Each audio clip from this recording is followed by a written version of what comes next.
Two servants kill their employers and go out into the night with their loot. They end up getting caught, but one of them will get a significantly lighter sentence than the other. Once pardoned, she will get a chance at a new life, while she could have been responsible for the deaths of two people and an unborn child. The question that we need to answer today is, was she an instigator or simply an innocent accessory? This is the story of Grace Marks. Serious question. Serious question. Gun to your head. Gun to your temple. What is the dumbest question that somebody can ask you? I mean, I'd like to believe that you would lie about this, but what is the dumbest question somebody can ask you about yourself that you wouldn't know how to answer? Again, I would like to suggest that you lie in these kind of situations if you are ever in one. Why would they be? Why would they be in this kind of situation? Maybe they have friends that like to play Russian roulette. You have already lived through 10 lives during this video. So what is the dumbest question that somebody could ask you, that you would just be like, I can't, I don't know, I need to lie on the spot, and I suffer when I need to lie on the spot. And then what if they know? Imagine how creepy that would be. Because my answer would, well, the question that somebody would ask me would be like, when was the last time you wore a bra? And I'd just be there confused, lying. Of course I would lie. And yeah, but then imagine if they know. Imagine if they knew the truth. How creepy would that be if somebody was stalking you to that level, that they were the one to know when was the last time that you wore your bra? Wow, the definition of overthinking right here. Hi friends. That was something. I wouldn't really call it an intro. I don't clearly have one of those because this is how I start all of these videos. Today we're going to Canada. We're going to like ancient Canada, like 1850s, you know. Because why the fuck not? Because this is one of my favorite books. I wanted to, you know, kind of like bond with people, I guess, by sharing that Alias Grace is one of my favorite books. Everything by Margaret Atwood truly is, and it's a nicely done Netflix series as well.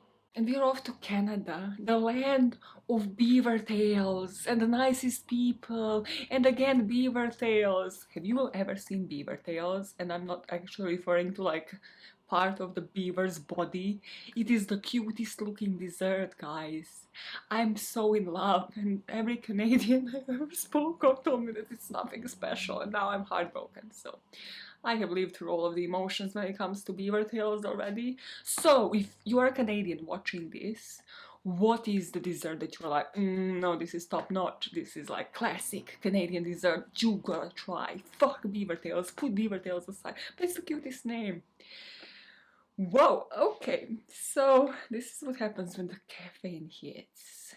We are not here to talk about Canadian desserts, although feel free to comment on them, yeah, in the comment section. We are here to talk about Grace Marks, to talk about the true story behind that series.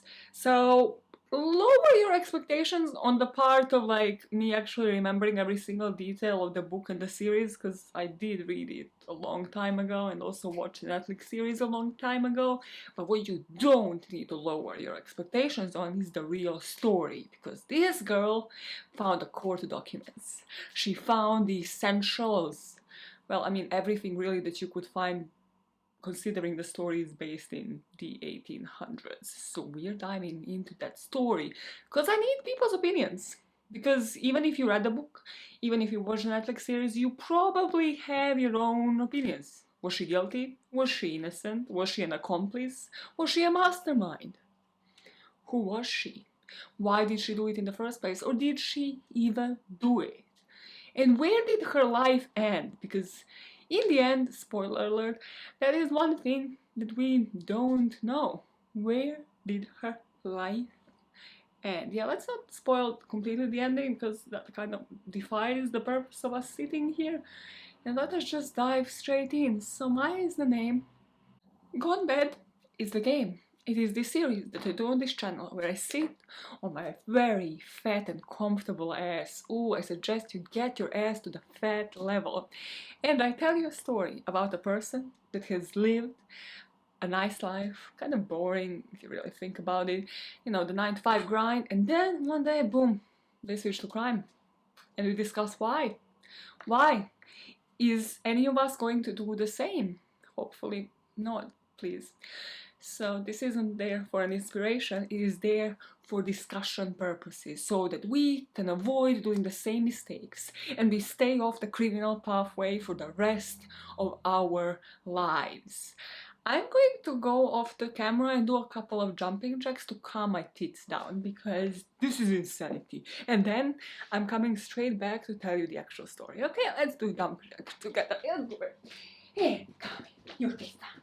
Titties, calm this, calm this, calm this. Woo! 1, 2, 3, 1, 2, 3. Okay. Now I'm out of breath. So professional. This is so great.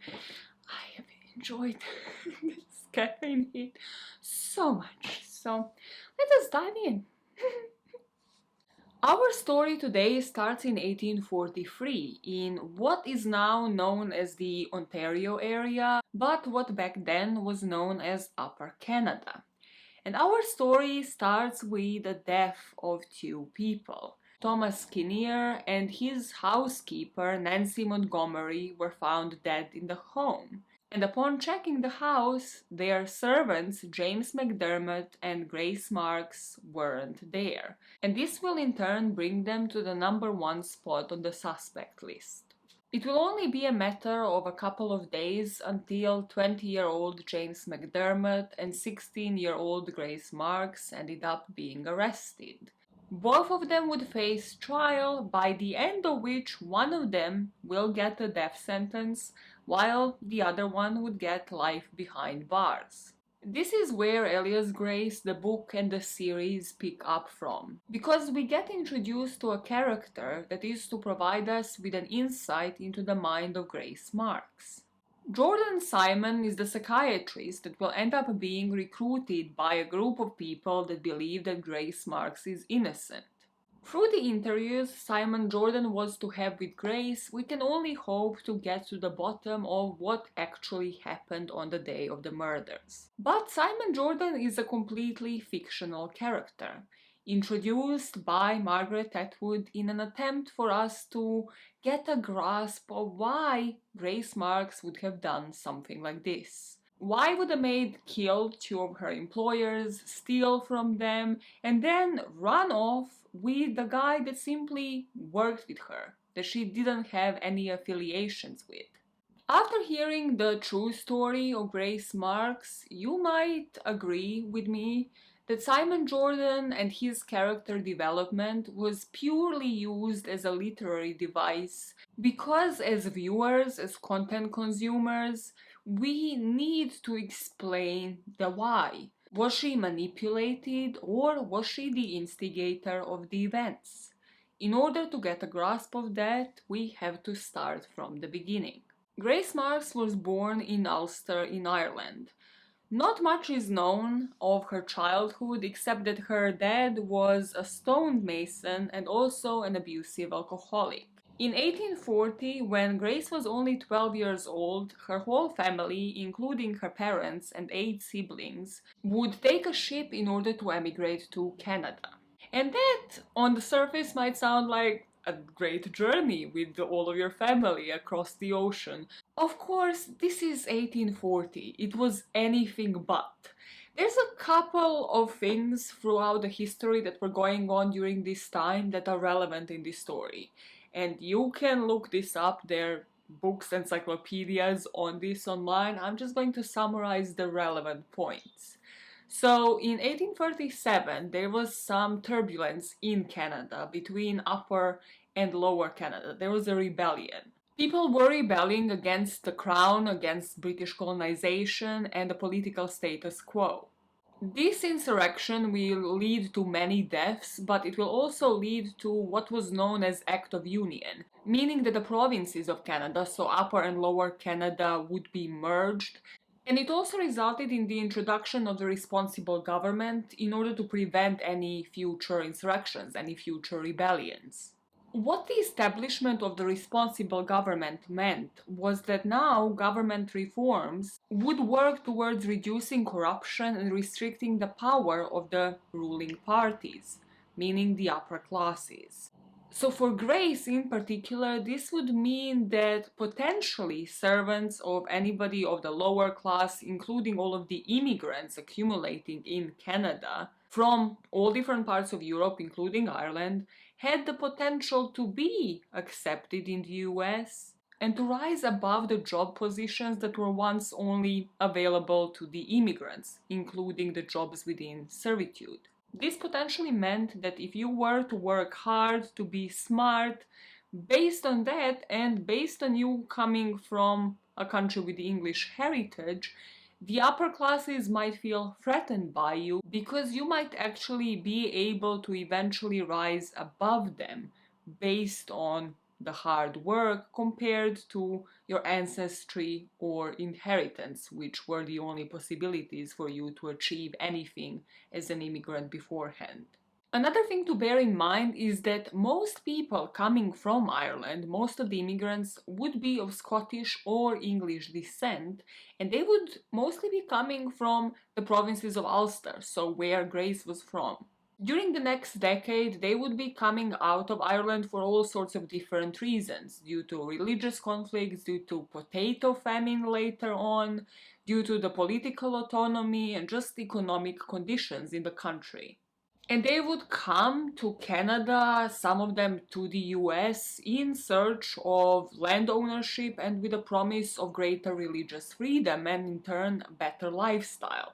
But in order to get there, they would embark on the journeys onto what were famously known in the time as coffin ships.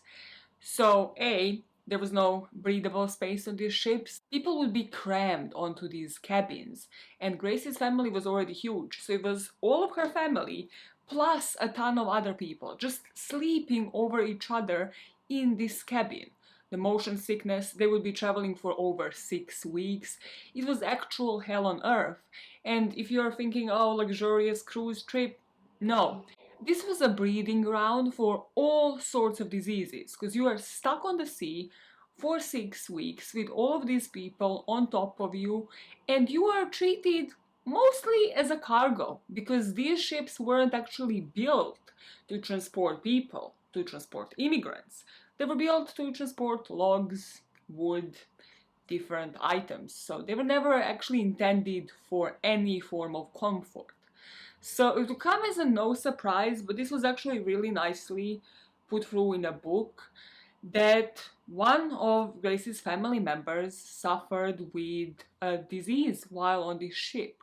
Her mom actually fell ill, and a week would pass and the family would realize there is no salvation. She was awake through the night, she was sweating through the night, she started hallucinating, she was speaking with the kids, and the kids and the husband sort of started saying their goodbyes. Because Grace's mom died in the cabin with so many people, and because they were still so far off the shore of Canada, the family had to wrap her into the bed sheets and flip her body over the deck of the ship. And that must have been traumatic. Grace at this point was 12 years old, on a ship, just moving countries, the whole instability surrounding that, and on top of that, her mother dies with a disease that there was no solution, no medication for. They don't know who is next. And this is only 3 years before the crimes that Grace Marks was later said to have committed. Another thing is that due to these diseases that would develop on the ships, even once they would make it to the Quebec port, to any port in Canada, sometimes these ships would be queuing there for weeks. Sort of as a form of quarantine. So if you survive, hey, you can leave the port and you're welcome to stay in the country. And if you don't, then, well, you're just going to end up being another body that will be flipped over the deck. It was quite grim. That whole experience must have traumatized Grace. And then once you are actually released from the ship, well, you don't have any stability really. You're an immigrant, you are seen as the other, and Grace will always be seen as the other in this story. That will be one prevalent theme of this whole case. And on top of that, any job prospects, any land ownership, just even having a house to live in, nothing is really guaranteed to you on this new turf. Through the historical records, we won't really know the details of the households that Grace worked in before she landed in the Kinnear's house. We just know that she had different domestic jobs, so she worked as a maid in all of these households, and all of them would in turn write up a nice reference for her that landed her the job in the Kinnear household after all.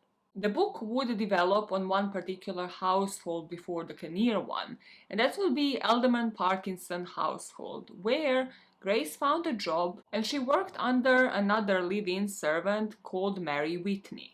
Mary was truly the light in Grace's life. Grace had just moved to the unknown country, she didn't really know what was expected out of her, and she was quite on edge, of course, with the death of her mother happening so recently, with her being so young. And Mary just always had like sarcastic remarks about her employers. She would always like sort of brighten up her day. She was also quite young herself, but Grace took to her because she was still older than her, experienced in this job, and Grace potentially also saw her as a motherly figure. Mary and Grace would soon become best friends, and Mary always had a positive outlook, believing that through her hard work and perseverance, one day she might not be a servant anymore. One day she might free herself from the servitude and either become the lady of the house herself if she gets to marry somebody who is rich, or actually work her own way up so that she doesn't need to depend on no man. That was until one day Mary suggested to Grace to play this game to find out the initial of their future husband. The way they're going to do that is each of them has an apple that they have to peel, and you need to ensure that the peel doesn't break so that the peel comes out all in one. Once it does, you flip it over your shoulder, and whichever letter it lands on, or like the shape of the letter that it lands on, that will be the initial of the first name of your future husband. Grace does it, flips the peel over her shoulder, and it lands on the letter J. But when Mary flips her peel over her shoulder, it doesn't land on any letter, it breaks. And Mary takes this to heart. She takes this as a foreshadow to her whole fate. And that might have been due to the real events that were going on in Mary's life, that Grace was only going to hone in on. The book Alias Grace insinuates that Mary started seeing one of her employer's sons, and after seeing him for some time, she started throwing up, she started having morning sickness, and she realized she was pregnant and kind of a couple of months along. So she decides one day after this imposing so much stress on her to confront him, to tell him that she is pregnant, to see what he's going to say, whether or not he's going to own up to it or whether he won't have anything to do with her. And as expected, it was the latter. This son didn't want to acknowledge the pregnancy or take any responsibility for it. So Mary knows if she was to carry this pregnancy to term, at the time, if she was to become a single mother, it would be frowned upon, she will lose her job and her reputation. So she heard about this doctor that was doing abortions at the time. And bear in mind, 1840s, nobody really knew jack shit about how to do abortions properly, what month should be the cutoff point. So Mary would go have this abortion conducted and she would come home supposedly okay, leaving that in the past. But that evening she would sleep in Grace's room and Grace would sleep on the floor just so that she can check up on her and see if she's okay. And during the night she was screaming in pain, she was waking up, she seems to be bleeding. Grace was trying to help her out and tell her like we're gonna call a doctor, but she said it's too late. And by the morning Mary Whitney was dead. Just as Mary's body was discovered the next day, the employers, of course, realized that where she was bleeding from would indicate that she had gone through an abortion, that she was pregnant, that they don't want this to come out because it will bring a shame to the household. Like, whose child was this? All the speculations that are going to start going on. So they bury Mary and they also suggest for Grace to start looking for a new household yet again, so that she doesn't sleep up and say anything about Mary Whitney and her circumstances. So they write up nice references and they suggest this Kinnear household. While this is happening and Mary is to be buried, a week before Grace was to start working for Kinnear household, the Kinnears would employ a guy called James McDermott. The household that Grace was about to join was run by Thomas Kinnear. He was an upper-class Scottish-Canadian farmer and he had this ranch and lived just north of Richmond Hill. He lived alone in this huge house with his housekeeper whose name was Nancy Montgomery. And all of the accounts on this story say that the relation between the two seems to have been rather less than kin and considerably more than kind, implying the two of them were doing it, which is the weirdest way that I have ever heard somebody relay that information, but the two of them were having an affair. In June 1843, Nancy, the housekeeper, would hire James McDermott. James was 20 years old. He also moved from Ireland to Canada in 1837. He was Irish Catholic while Grace was Irish Protestant. And before being hired at the Kinnear household, he served in the 1st Provincial Regiment of the Providence all over Canada, meaning he was in the military. But I couldn't find any historical records whether or not he actually fought during the French and Indian Wars. My personal opinion is that he probably didn't, because had he fought and been successful as a soldier in the wars, well, he probably wouldn't have been working as a servant 3 years later. So let's speak a bit about the dynamics in the house, because there were all sorts of different dynamics and different hierarchy. As we established, everybody kind of knew that Nancy and Kinnear were more than just a housekeeper and the house owner, but obviously it was on the hush-hush, it wasn't really public information. But Nancy's mood heavily depended on it. And because Grace was new, she was really young, and also because she was a woman, well, Thomas Kinnear kind of showed affection towards her. Like, if she was to drop something, he would kind of help her out, pick something up for her. There are some moments where she would be coming from the market, like carrying a heavy basket, and then Thomas Kinnear would offer to carry it with her. And Nancy would encounter some of these instances when Thomas would be helping Grace, and after that, the whole day she would just be really, really snappy. She would make Grace do all of the chores that she hated, like polishing the floors, doing an extra load of laundry. She would just make her work around the clock because she would get really pissed thinking that Thomas might be showing affection towards her. Remember, this was Nancy's territory all the way up until Grace showed up at that household. It was just Nancy and Thomas. So she didn't have to really put much effort into it, she didn't have any competition, and she also didn't need to hide it necessarily from anybody that was now a live-in servant 24/7 in the house. And another thing that I need you to have in the back of your head is that everything, all of the dynamics I'm speaking about right now, happened within only 3 weeks. It would only take 3 weeks between Grace Marks was hired and the crimes that Grace and McDermott have committed. The dynamic between Grace and Nancy heavily depended on Nancy's relationship with Thomas Kinnear, how he would behave in relation to Grace, but more importantly, how nice he was to her.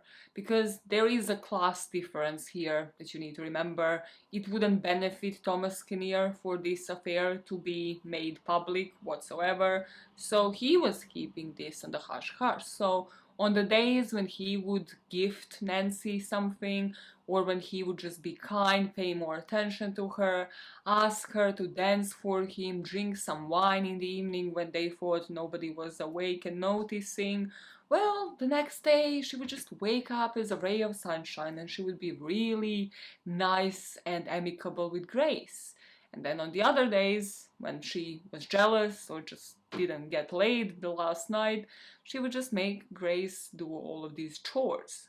But just to further contribute to this newfound instability, where Grace had no confidence, she didn't have Mary Whitney, she lost two important motherly figures in her life, she suddenly started picking up on the same signs that she was picking up from Mary Whitney. Nancy would be waking up late, she would sometimes run to the toilet to throw up, she would be staying in bed complaining about stomach pains. And Grace, now more aware of the pregnancy symptoms, knew that if Nancy was pregnant, if she was to come public, the same thing that happened with Mary Whitney will most probably happen here, because Nancy was still a housekeeper at a higher level of servitude, but still not somebody at the same social class level that Thomas Kinnear would marry and make his wife, which meant that Nancy's days were counted in the house, but it also meant that Grace's might be too. Which meant that she was working under a load of stress, constantly depending on Nancy's moods, and just having to work to please both Nancy and Thomas Kinnear in order for her to get yet another reference, to be moved into another household if this was to happen. Once Nancy either goes public with her pregnancy or conceals it, regardless of what she decides to do.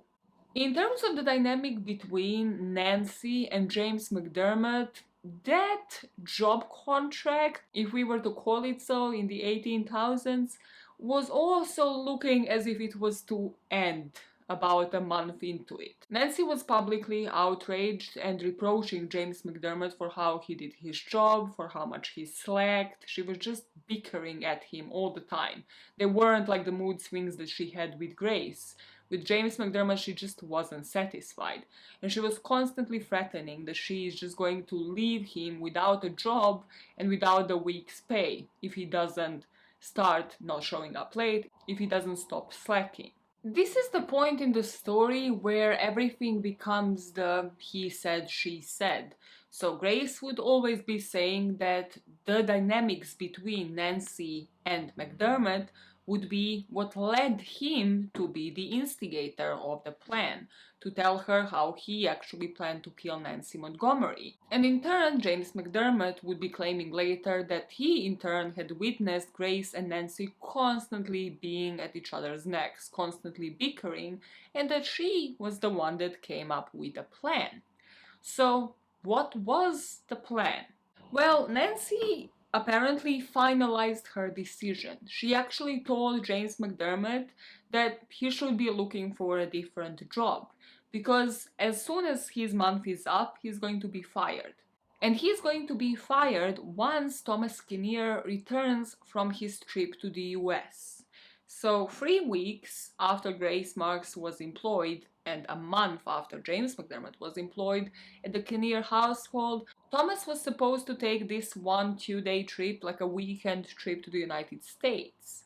As this was a business trip, McDermott expected Thomas to return to the household with a load of money. So his plan, according to Grace, was to kill Nancy while Thomas Kinnear is away, wait for him, then murder him, take the money, and just disappear.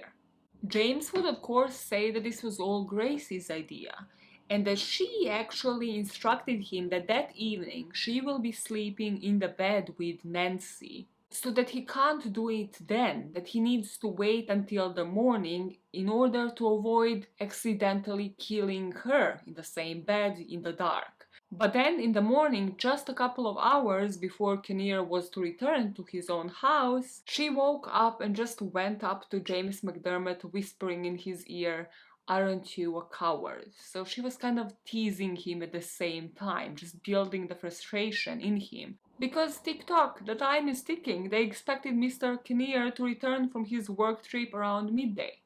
Whichever option you believe, whether Grace Marks was the instigator and this is all her plan leading him to finally snap, or that this was McDermott's plan and that Grace was just going along with it, Grace that day just continued as normal. She woke up and resumed her duties.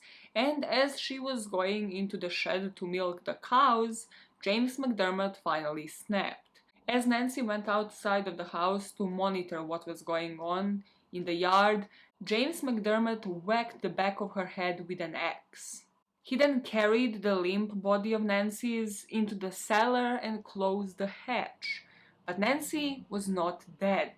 She started reaching for the ladder that was in the cellar, and at this point Grace just ran from this shed. She realized what has happened, and according to her later statements, she would be horrified. She would be petrified. She would think, like, what if he whacks me on the head next? But she was even more horrified to hear the sounds of Nancy down in the cellar, knowing that she's alive, knowing that now they have to finish the job.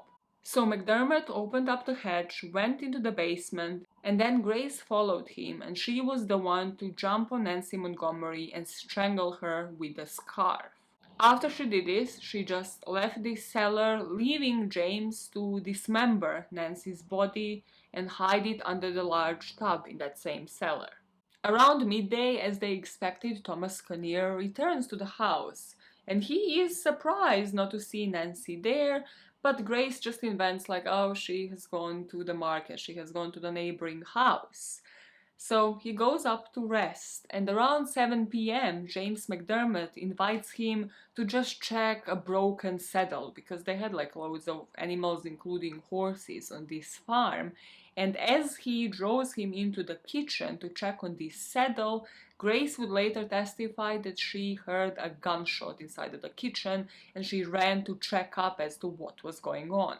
She would run into the kitchen and would see Mr. Kinnear lying dead on the floor and James McDermott standing above him with the double-barreled gun on the floor. So she decides in the moment, let me flee. She tries to run out of the house, but James shoots at her. He misses, and this would later be confirmed as the account of events, or would support her account of events, because the police would be able to find a bullet in the door jamb of the kitchen.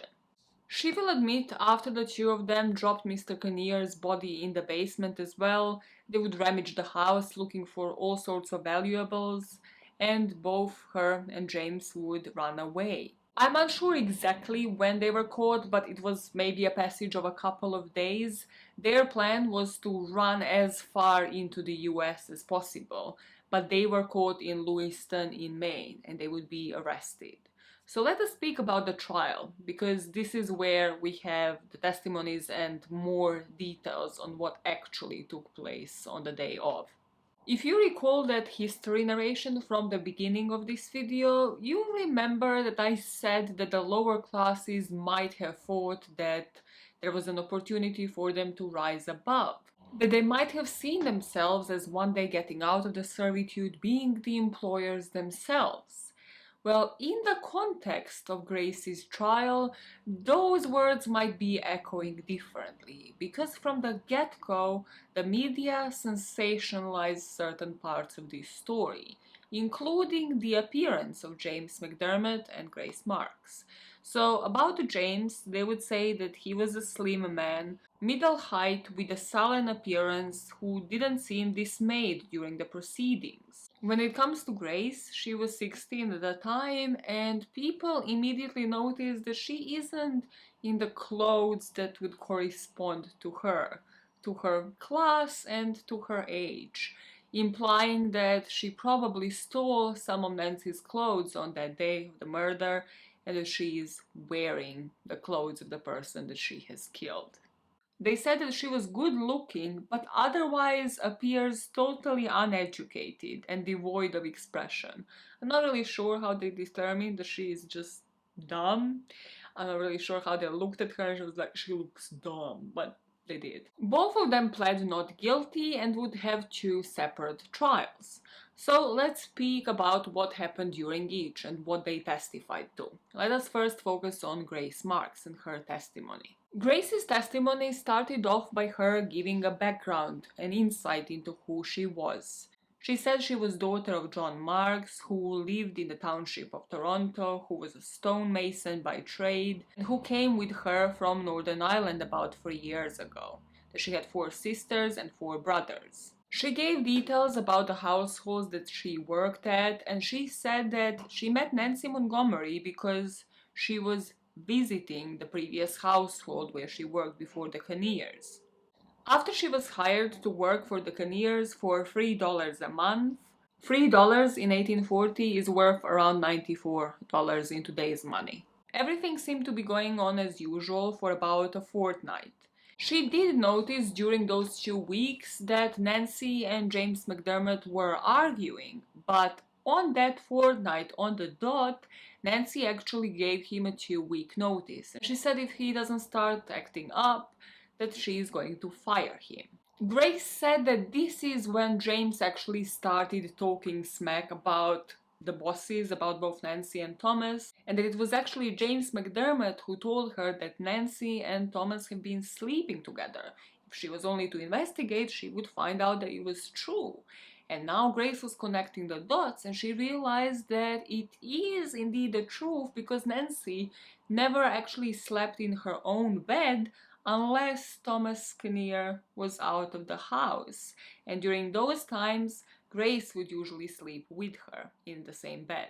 About a week after that, James kind of summoned Grace and told her, Grace, can you keep a secret? If you can, I'm going to tell you what I'm about to do to Nancy and Thomas. And she said she will keep a secret, and this is when he threw the plan at her. The Thomas Kinnear has a plan to have a business trip, and during that night he plans to kill Nancy, and then in the morning, once Kinnear returns, plans to kill him, take all of the money, all of the valuables from the house, and run over to the US. And this plan initially didn't even involve Grace.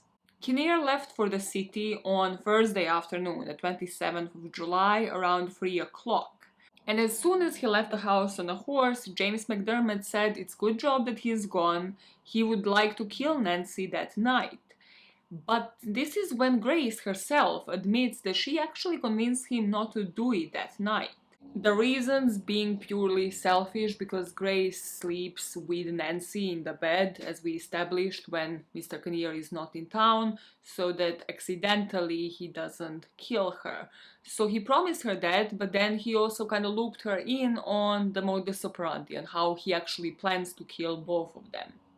James said that he plans to knock Nancy out and then hit her with an axe, dismember her body, and then once Kinnear comes back, plans to think of an excuse and then shoot him with a gun. And he got Grace to promise that she is going to assist him. That evening, Nancy and Grace slept in the same bed, like they always did when Thomas Kinnear was out of the house. And the Friday morning, once they woke up, Nancy told Grace to pass McDermott a message that Saturday will be his last day and that she will be paying him his wages. When Grace passes McDermott a message, he is visibly pissed. He says, "Damn her, is that what it is? I'm going to kill her before the morning." And he makes Grace promise him yet again that she will help him as she told him she would, and she says yes. That evening, so the Friday evening, James Walsh appears on the ranch. James kind of pops back in and out of the book. He is the guy that takes care of the horses on the ranch, and his role in the book is to be potential love interest of Grace's. It's always insinuated that he might have a crush on her. But during the historical events through the archives, what I could only find James Walsh's testimony at Grace's trial. I couldn't find any details about the dynamics and about how he interacted with the household in the real story. So James Walsh appears with a flute. He would always be playing the flute. He was kind of like another light character that was distracting Grace and helping her just deal with her day-to-day surroundings. But Nancy invited him, saying that as long as Thomas Kinnear is not in the house, they might as well have some fun. And then she invites James McDermott to dance for them, because he would always brag how he was a great dancer. So he does, but he's in a really pissy mood, which there is a reason for it, because it's his penultimate day at the ranch. He knows he's about to be fired, so of course he's not really the life of the party. They go back to the bed, Grace goes back to sleep with Nancy, and James, by the end of the night, he's pissed. He's saying, I'm going to finish it off tonight. And this is when Grace begs him not to do it tonight, because it's dark in the room, he might miss and hurt Grace instead. The next morning, as Grace goes into the kitchen, McDermott asks her, where is Nancy? And she says she's dressing up. He's determined to kill her as soon as she walks down the stairs, but Grace tells her not to do it in order not to make the floor all bloody. So he agrees, and he says he's going to kill her as soon as she reaches the garden. So Grace goes into the garden. In her version of events, she goes into the garden to gather some chives. And once she returns, James is cleaning the knives in the kitchen. Nancy comes in, tells Grace to go get the breakfast ready. So Grace does as she is told, and she goes to the water pump in the garden in order to get some water for the house. And once she turns around, she sees McDermott dragging Nancy over the yard leading from the back kitchen to the front kitchen. She said this happened around 7 o'clock in the morning. He tells her that she promised to help out and that she should follow him towards the cellar, where he's just going to drop the body. Once he throws her into the cellar, he realizes that she isn't dead and asks Grace for her handkerchief to finish off the job himself. According to Grace, James told her that she can't go and follow him, but he shut the trapdoor after himself, and a few minutes later he popped back up saying that she is dead. This is when he told her, Grace, I know you'll tell, and if you do, your life is not worth a straw. Again, in Grace's testimony, this is when she says that she told him, I could not help you kill a woman, but as I promised, I will help you kill Kinnear. A couple of things that popped into my head as I was noting this down. First, the self-preservation, the fact that Grace never wanted to be harmed herself. Whether that meant that she might have gone along with it because she feared for her life, or whether that just meant that she was selfish as hell. Second thing is the fact that this dragged along. Grace could have alerted somebody. She could have alerted Jamie Walsh. She could have alerted Nancy. She could have fled during the night. She had so many other options in order not to go along with this story and not to help him out. But most interestingly to me is the fact that she didn't want to be involved with killing Nancy. And I personally here think that it might have been because of the pregnancy, that she couldn't bear to kill a pregnant woman just because of how much it reminded her of Mary Whitney, because she was pregnant, and also probably because she was the only one that knew it. I don't think that Grace shared this with anybody. I don't necessarily think that James had known. Would it have changed his opinion? Probably not, but I definitely think there is something here as to why Grace didn't want to kill Nancy.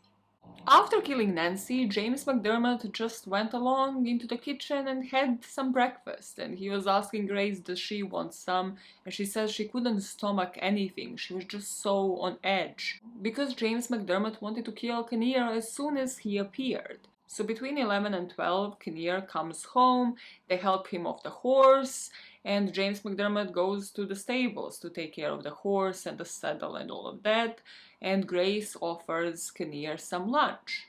Kinnear would ask about Nancy, and Grace would lie, saying that Nancy went into the city center, passing by like the main stage in the center, and Kinnear found that odd, saying that he came that way and hasn't seen Nancy. And also, Kinnear asked, did the butcher come home? So, like, can you prepare some meat for lunch? And Grace said, no, the butcher never actually came today. And Kinnear found both things odd, but he trusted Grace, so he retrieved, read some book, slept for a few hours, and then at 7 p.m., James McDermott came with the saddle story. But also throughout the day, so between like 11 a.m. and 7 p.m., James McDermott was on the edge. He was saying like, I'm gonna kill him now, I'm gonna do it now. And Grace was saying, I will help you, but you need to calm down, like now is not the right moment. Because what if somebody else pops by? This is during the day. What if James Walsh, what if anybody else walks in? They're gonna know we are the culprits. And James was saying to that, well, yeah, that's why I need to do it now, because eventually he's going to start being suspicious about Nancy disappearing. And also, if somebody pops by, they're going to start asking more and more questions. At 7 p.m., McDermott said he's going to lure Kinnear into the kitchen, so Grace said she doesn't want to be there. So she went into the back kitchen to clean some dishes, and as she was doing that, she heard the gunshot. So she ran into the kitchen, saw all of the blood, saw the gun that was used by James, and she was visibly upset, but James told her, you promised you're going to help me out. So in the back of her mind, she knew she had promised, so she opened the back door and James just pushed Kinnear's body in on top of Nancy and then shut the trap door. And this is when Grace again had the urge to run, so she started running. This is when James McDermott fired a shot at her but missed, and the bullet was lodged into the door, and after this Grace just fainted. Once Grace came to her senses, she asked James, why did you do it? Why would you shoot me? And he said he thought the gun was empty. He knew that she won't run. But of course, she's frightened, she's intimidated. So the two of them start going about their day as usual, but now they know that there is a chance that somebody heard a gunshot. And of course, here comes James Walsh again. He comes to ask where Nancy is, in order again to speak about the horses, to speak about what needs doing. Grace lies, saying that Nancy went to visit somebody on her horse, and James Walsh asks, why did I hear a gunshot? To which James McDermott kind of interrupts the conversation and says that he was just shooting birds. So they manage to hush Jamie Walsh away, and the two of them start packing up. They first went down into the cellar where both of them were lying dead. Grace was holding a candle while James took the keys and some money from Kinnear's pockets. They waited until 11 p.m., which is when they put all of the loot onto one of the horses and took off for Toronto. According to Grace's testimony, McDermott said that they are off to the US and that he plans to marry her. Once they arrived to Toronto, they would stay at this hotel, and this is where Grace unlocked a box where she packed up some of Nancy's stuff, and he put some of her clothes on. They took a boat at 8 that day and arrived at Lewiston around 3 p.m. Had dinner, booked 2 separate rooms, and this is where Grace said that he will not be taking another boat trip, that this is where her journey finishes in Lewiston, and that James McDermott can do whatever he wants. He can continue his trip, but that he tried forcing her and trying to convince her to actually go with him. That night they go to separate rooms, separate beds, and at 5 in the morning somebody reported they have seen them, and the bailiff finally arrested them. The next witness that testified during the trial was the guy called James Newton.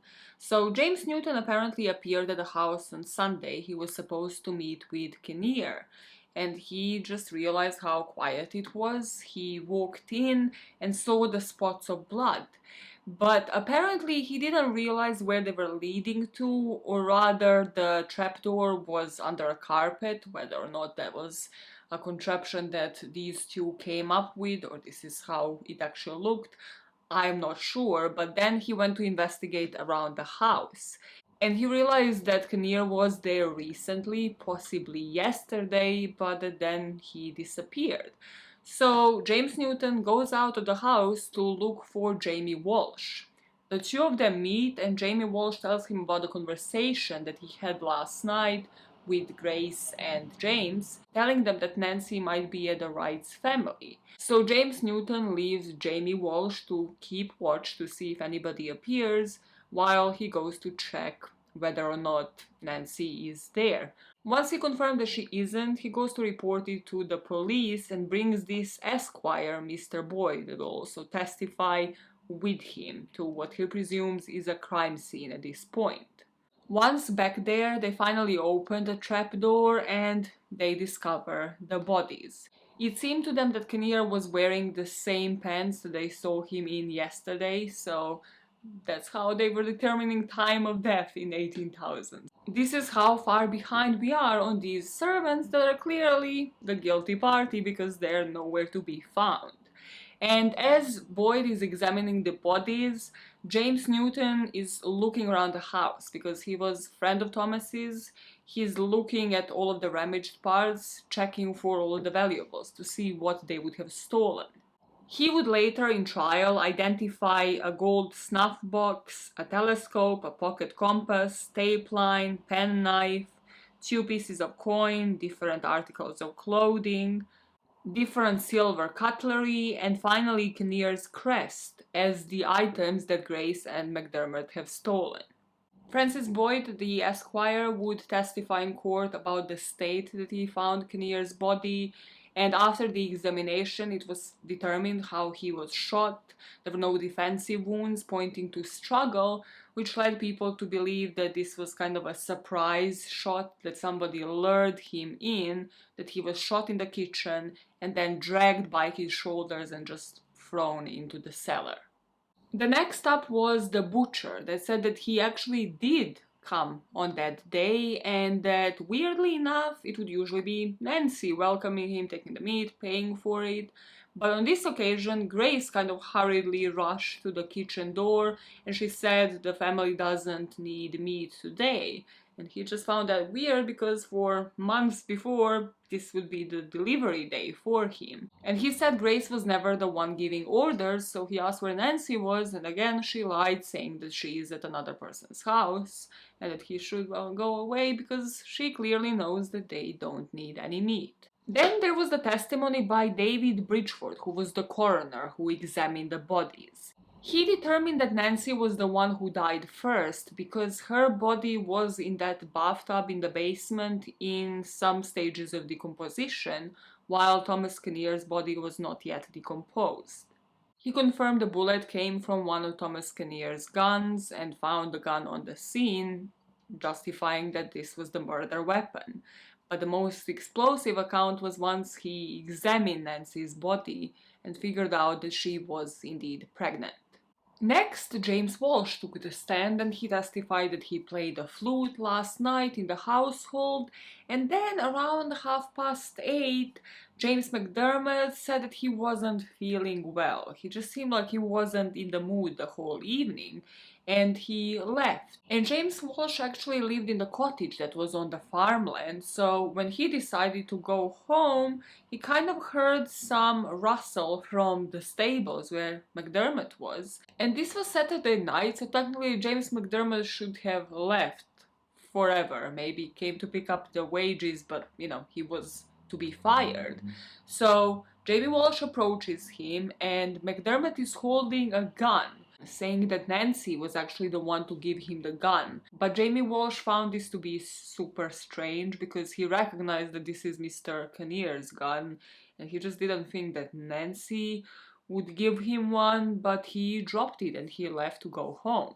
He would also testify that the gun that was used as the murder weapon was that same gun that was in James McDermott's possession, and that both McDermott and Grace were in their employer's clothes during the trial. That it seems like McDermott is wearing the shoes that he can't possibly afford, and also is wearing Mr. Kinnear's hat, and that Grace is head to toe dressed in Nancy's clothes. Then it was McDermott's time to testify. He said he's 20 years and 4 months old and he was born in Ireland. He spent past 6 years in Canada, that he enlisted onto the provincial regiment in 1840. That while he was there he saved up some money, but then the regiment was disbanded, so he was looking for other employment. He testified that he heard Thomas Kinnear was looking for a servant, so he came to the house where Nancy approved of him, but she had to wait for the approval from Kinnear. He did, and a week later Grace Marks was employed. In McDermott's account of events, he downplayed a lot his bickering and relationship with Nancy. He said that he did have struggles with her, but he discussed it with Kinnear, and Kinnear told him that she is the mistress of the house, she should be respected. So that he said, after he had that conversation with Kinnear, that he is not going to last here longer than a month, that he plans to leave himself. And he very much overplayed Grace's role. He said that it was Grace's plan to poison them. And this is where, in my opinion, it is very much a stereotype that probably his lawyers advised him to play upon, as like women wouldn't choose violent options to commit crime, rather they would choose poisoning. He was saying that Grace was mentioning poisoning the porridge every day, especially because, according to James, Nancy said that she will let Grace go as well, and she was pissed, saying this is not how she plans to go. She wants to poison their breakfast, both of them would die, and then they can take all their silver cutlery, everything valuable, and they can just leave. The premise here is that, according to James's testimony, Nancy wouldn't pay Grace, so she was just going to let her go without the pay, so Grace had to ensure to pay herself. When Mr. Kinnear left for the city on Thursday, Grace said now is the time to kill the housekeeper and Mr. Kinnear once he returns home, that she is going to assist him and that James would be a coward if he doesn't do it. He said, I will not say how Mr. Kinnear and Nancy Montgomery were killed, but I should not have done it, if I had not been urged to do so by Grace Marks. Just like Grace in her testimony, James McDermott would say that she was the one to go into the cellar after the deaths to take all of the valuables, even suggesting that she could take Nancy's earrings off her ears, and James advised her not to, that would be too much and too obvious later once they get discovered, like what the motivation would be, indicating that they were the culprits. He finished his testimony by saying Grace Marks is wrong in stating she had no hand in the murder. She was the means from beginning to end. After the whole trial, the jury only took 10 minutes to deliberate before delivering the verdict. Guilty, both of them, on all counts. However, James McDermott was to be executed by hanging, the very next day actually, after the verdict was read, but Grace Marks was to serve a life term in prison. On Tuesday, 21st of November 1843, a huge crowd has gathered in the city of Toronto in order to witness James McDermott's execution.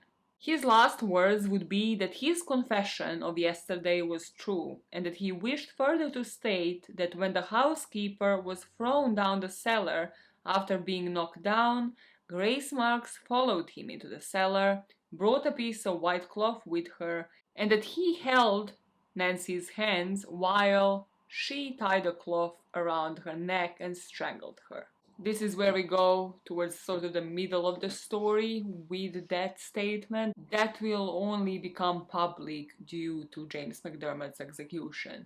We can't, because this is 1840s, we can't actually confirm who exactly killed Nancy, rather who finished her off, whether it was Grace or whether it was James McDermott. That the only thing is that whoever it was used Grace's handkerchiefs. Maybe he did it to implicate her, maybe she did it, not thinking about it. After this, he claimed he had nothing more to say. He walked onto the scaffold, and this is when he was hung, after which he was displayed in that position for about an hour, and then his body was taken and later dissected. Now Grace Marks is still in jail, and after 8.5 years into her sentence, it was said that she started exhibiting signs of insanity. Her medical records would later say that she had daily illusions, that she started imagining strange figures that were invading her life, that she was sleeping badly, wandering around the room for most part of the nights, searching for the subjects of these illusions, of these fantasies. Due to this, she would end up being sent to Toronto Lunatic Asylum, and this is where she was treated for about a year and a half. After this, she returned to the Kingston Penitentiary, and here she served 20 more years.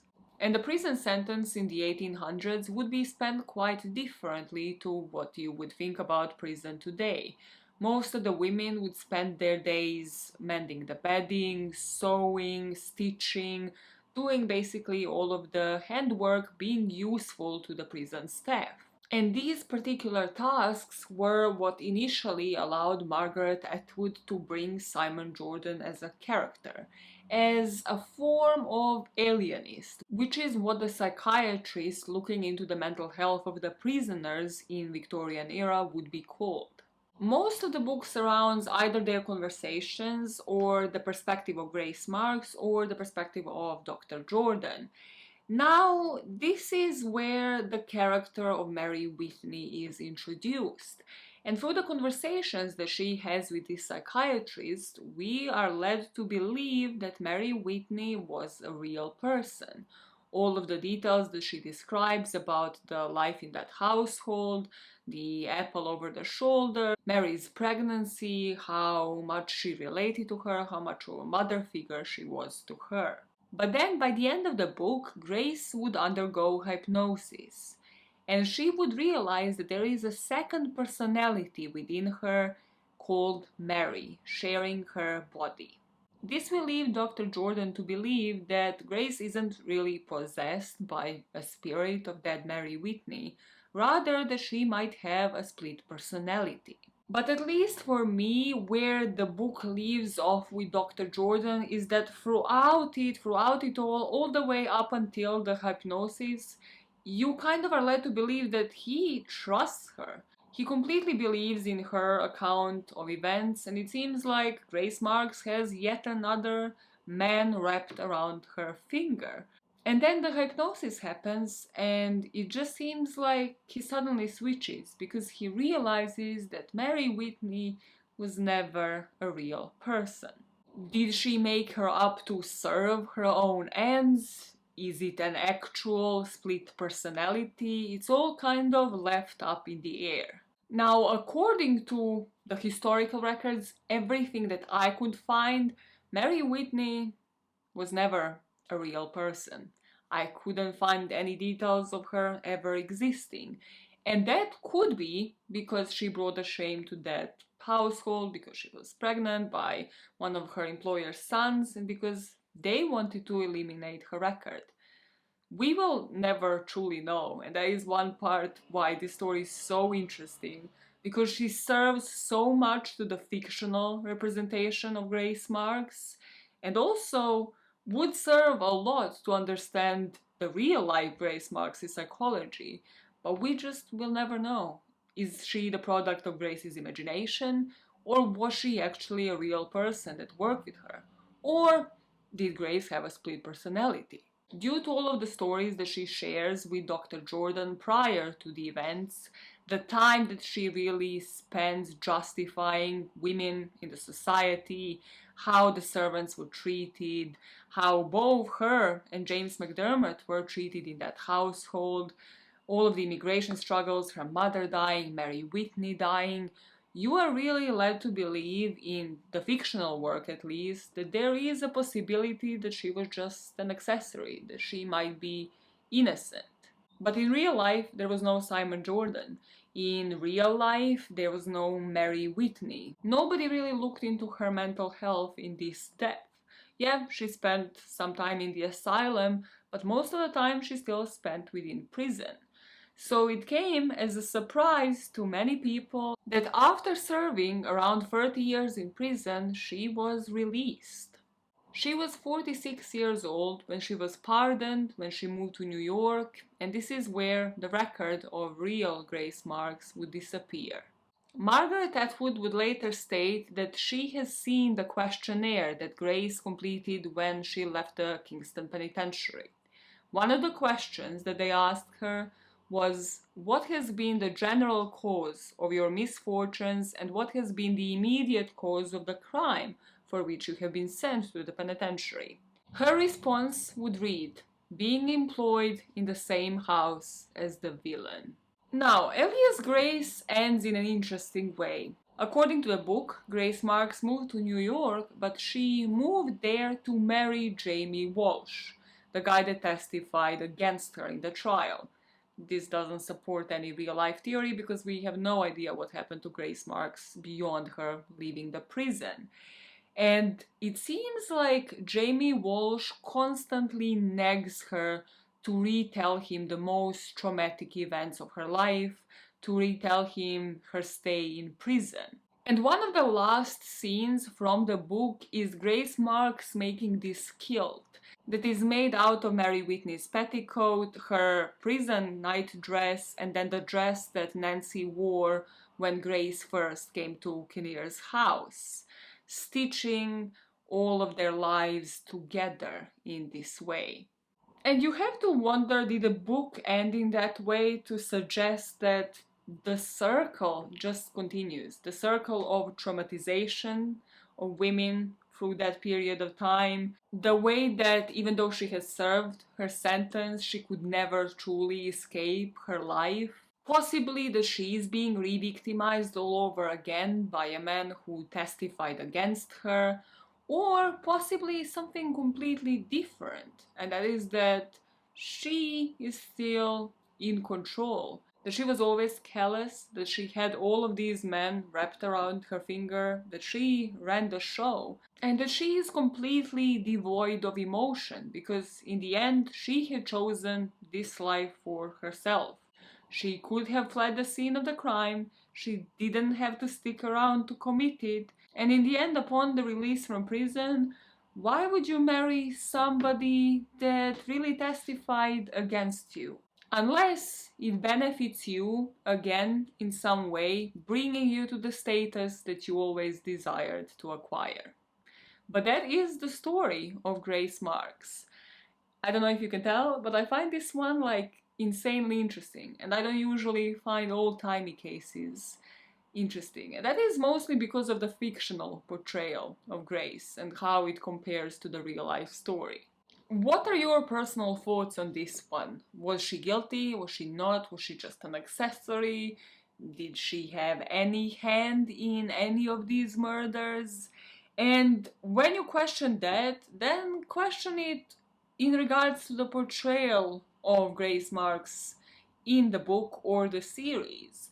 And question whether you are led to believe that we should be sympathetic towards her. Because she was a woman during this period of time, because of her background, because she was a servant, because this truly might be one of the earliest representation of mental health in jail. Are people actually apt to stand trial? Did she have any underlying mental health issues? And like, how does all of that play into your decision? I think based on everything I read that the truth lies somewhere in between, that both her and James McDermott had a hand in these murders, because there is a lot of things that overlap in terms of where they were, how they did it, the gun that was used, the bullet stuck in the door. There's a lot of truth that came out of there, so I think it lies somewhere in between, and that both of them contributed equally.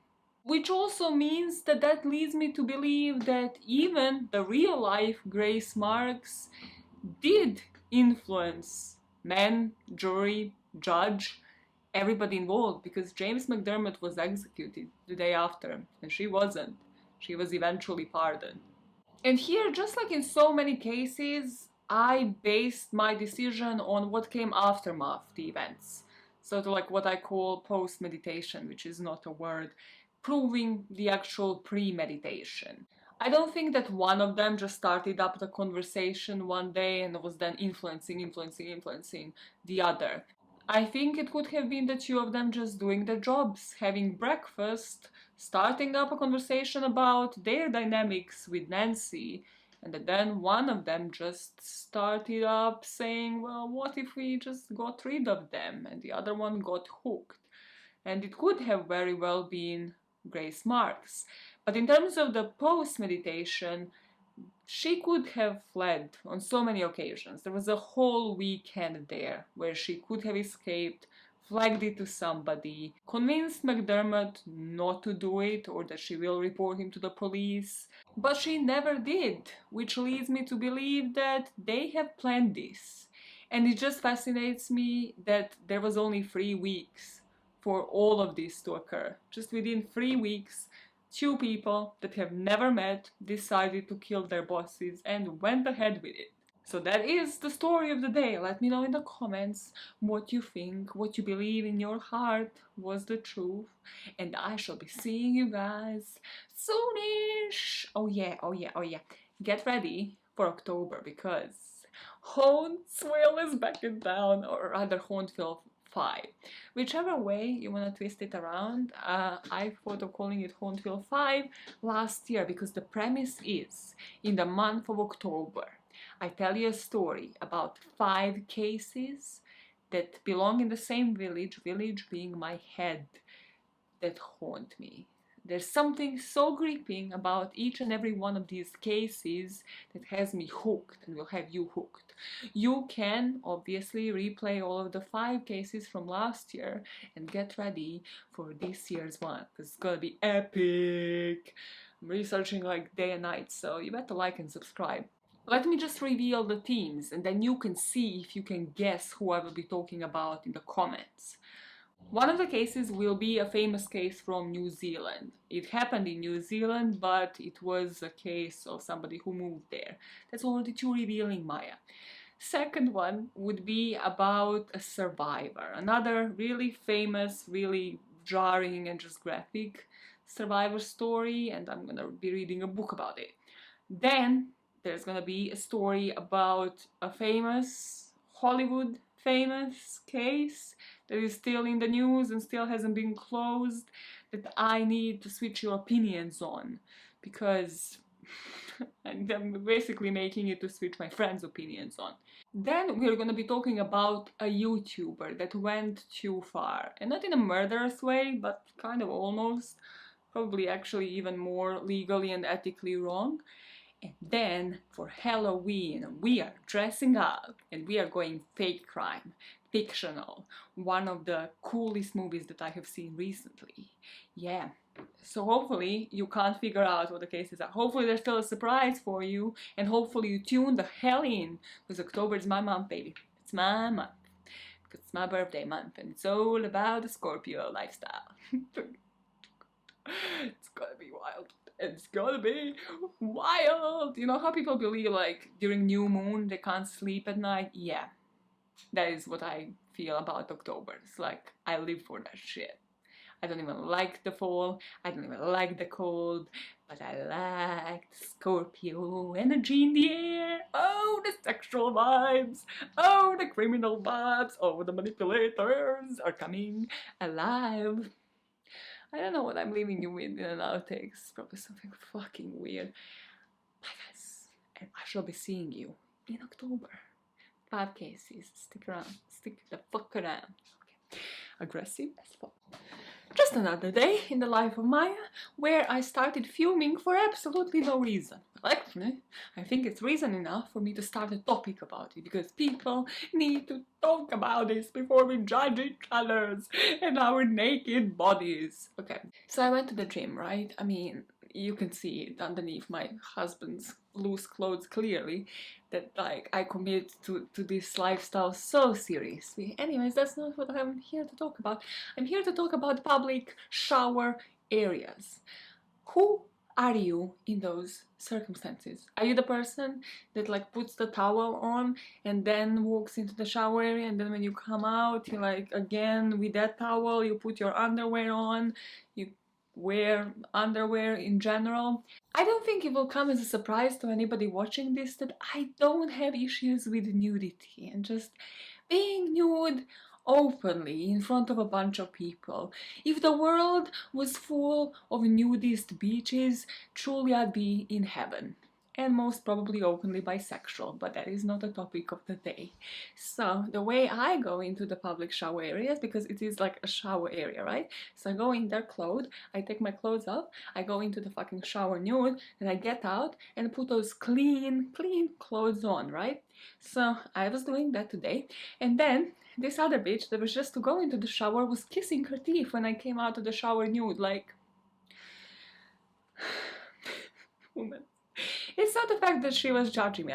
I don't mind. I mean, you know, maybe my body is not deserving of your praise. Maybe you didn't want to see all of this. I don't mind that. But then she proceeded to go inside of the shower fully clothed and then item by item throw her clothes over the freaking shower onto like the damp, dirty ground. And I'm like, really? You're gonna kiss your teeth? And then proceed to do this. This is how you're gonna kiss your teeth? And then walk in and throw your clothes over the fucking rail onto the damn ground. Are you gonna wear these clothes later? I know, like, do they go directly into the washing machine? What waste of clothes and the fucking washing load in the washing machine. Truly should not be this upset over this topic. Truly should not. So that was my trip to the gym that raised my blood pressure for no fucking reason. I was there like, is my body not worthy? Is the fact that my ass is in your face really that upsetting? Like, I'm sorry, if I only had like that peachy ass, you'll be fine with it. We need to talk about this, yeah. Truly. And nudist beaches make every beach a nudist beach. It will make the world a better place. One motive at a time. Bye, fuckers. Stop. This is not a podcast. I have lost my plot. I have lost my damn marbles. Those little measly marbles over there. Lost. Gone. Done. Gone. Let's do this. Let's do this. Let's actually talk about the topic of the day. Woo! Woo! Somebody had a hit of caffeine.